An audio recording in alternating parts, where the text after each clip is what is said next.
नमस्कार. निवेदक विठ्ठल पवार या माझ्या यूट्यूब चॅनलमध्ये आपल्या सर्वांचं मनपूर्वक स्वागत करत आहे. जागतिक पुस्तक दिन एक प्रेरणादायी संदेश या व्हिडिओच्या माध्यमातून आपल्याला देतोय, तर व्हिडिओ शेवटपर्यंत पहा. निवेदक विठ्ठल पवार या यूट्यूब चॅनलवर तुम्ही नवीन असाल तर माझ्या यूट्यूब चॅनलला आपण सबस्क्राईब करा. व्हिडिओ आवडल्यास लाईक करा, शेअर करा, कमेंट्स करा. पुस्तकं ही माणसाची खरी मित्र असतात.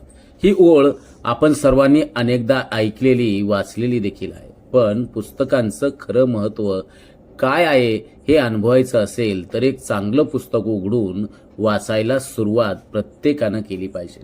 होय, 23 एप्रिल हा दिवस संपूर्ण जगभरात जागतिक पुस्तक दिन म्हणून साजरा केला जातो. युनेस्कोने 1995 साली या दिवसाला अधिकृत मान्यता दिली आणि या दिवसाची निवड कारणही तितकंच खास आहे, कारण याच दिवशी जगप्रसिद्ध साहित्यिक शेक्सपियर आणि मिगेल डी सर्वोंतेस आणि इन्का गार्सियास de la वेगा यांचा मृत्यू झाला होता. या दिवसाचं मुख्य उद्दिष्ट आहे वाचनाची सवय निर्माण करणं, वाचकांची संख्या वाढवणं आणि पुस्तकांप्रती प्रेम निर्माण करणं. आज मोबाईल, टीव्ही, सोशल मीडियानं आपलं लक्ष वेधून घेतलं आहे, पण खरी समृद्धी आणि आत्मिक समाधान मिळतं तर ते पुस्तकांच्या सहवासातून.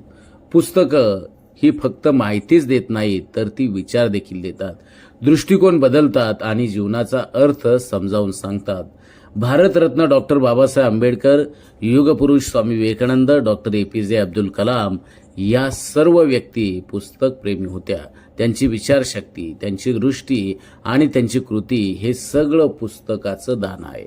आजच्या पिढीनं ठरवलं पाहिजे की मी दररोज वाचन करीन आणि माझ्या ज्ञानात भर घालीन आणि माझ्या विचारांना नवा आयाम देईन, कारण एक पुस्तक तुमचं आयुष्य बदलू शकतं याची खात्री मला आहे.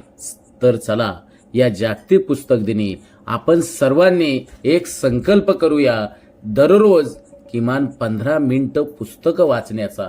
आपल्या हातात मोबाईलपेक्षा पुस्तकं असू द्या, कारण मोबाईल वेळ घालवतो, पण पुस्तक आपल्या सर्वांचं बांधवांनो आयुष्य घडवतं. असं म्हटलं जातं की आडातच नसेल तर पोहऱ्यात येणार कुठून. त्यासाठी याचा अर्थच असा आहे की तुम्हाला घडवायचं असेल, तुम्हाला एखाद्या क्षेत्रात समृद्ध करायचं असेल तर तुम्ही पुस्तकं वाचलीच पाहिजे.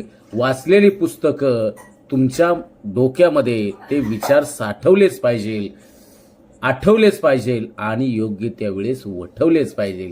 हा संदेश जागतिक पुस्तक दिनाच्या निमित्ताने देतो आणि या ठिकाणी मी आपल्याला सांगतो पुन्हा एकदा की दररोज किमान 15 मिनिटं तुम्ही पुस्तकं वाचण्याला वेळ द्या, कारण मोबाईलमध्ये तासनतास बसणारी आजची तरुण पिढी पाहिलं की वाटतं की पुस्तकापासून ही पिढी खूप बाजूला गेलेली आहे.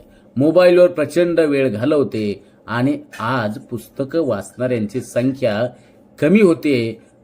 भविष्यात ती नामशेष होऊ नये यासाठीच जागतिक पुस्तक दिनाच्या निमित्तानं तुम्हाला घडवायचं असेल तर तुम्ही मोबाईलमध्ये वेळ न घालवता पुस्तकाच्या वाचनांमध्ये तुम्ही वेळ घालवा.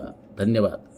आमच्या चॅनलवर नवीन असाल तर सबस्क्राईब बटनावर क्लिक करा आणि बेल आयकॉन प्रेस करा.